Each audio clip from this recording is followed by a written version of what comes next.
Bonjour, je m'appelle Audrey Vos, je suis responsable éditoriale aux éditions Tétralire.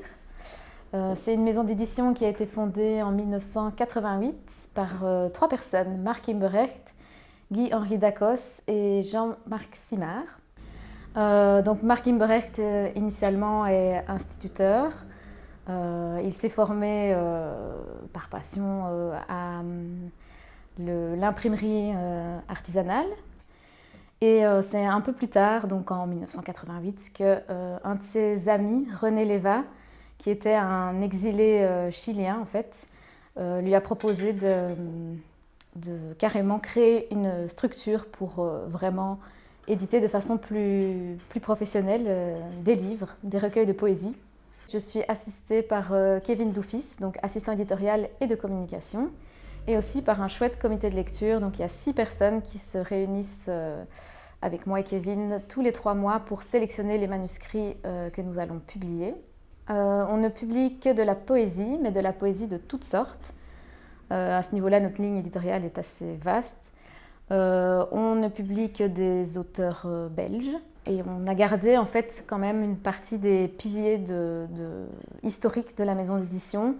Donc on accorde une grande importance à l'aspect quand même artisanal des livres, même s'ils ne sont plus publiés, édités artisanalement donc sur les presses de Marc Imbrecht, parce qu'on s'est professionnalisé, on imprime maintenant chez des imprimeurs professionnels, mais toujours en Belgique, c'est un point très important. On a gardé aussi des éditions bilingues, c'était aussi un des grands piliers de base.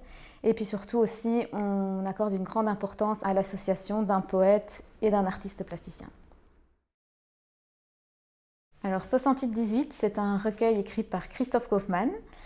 C'est une poésie donc, qui retrace l'anniversaire en quelque sorte du jeu poétique. Il revient sur les 50 premières années de sa vie.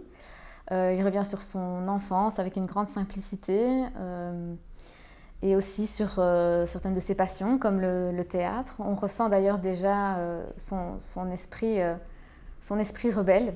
Et ce qui est intéressant, c'est que même si c'est une poésie d'une grande simplicité, d'un grand naturel, le poète a fait le choix du sonnet, qui est une forme classique fixe, mais c'est vraiment une volonté de jeu et de se lancer aussi un défi dans cette forme fixe. Et donc c'est vraiment intéressant à ce niveau-là, donc le jeu entre la simplicité et la complexité en fait.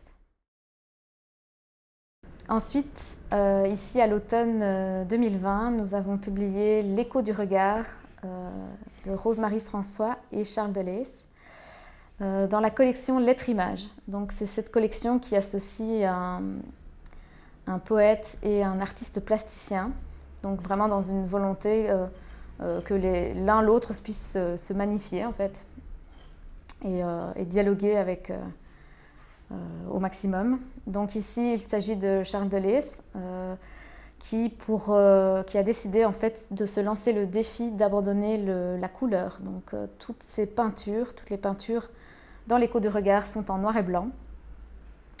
Et Rose-Marie François, voilà, poétesse qu'on n'a plus besoin de présenter, avait déjà pris l'habitude en fait au cours des dernières années de s'inspirer en fait des peintures de Charles Delesce lors de ses expositions dans sa maison-galerie pour créer des poèmes et les déclamer dans les maisons-galeries en fait. Et ici, on a décidé donc de mettre ces poèmes en regard avec les peintures directement dans un livre.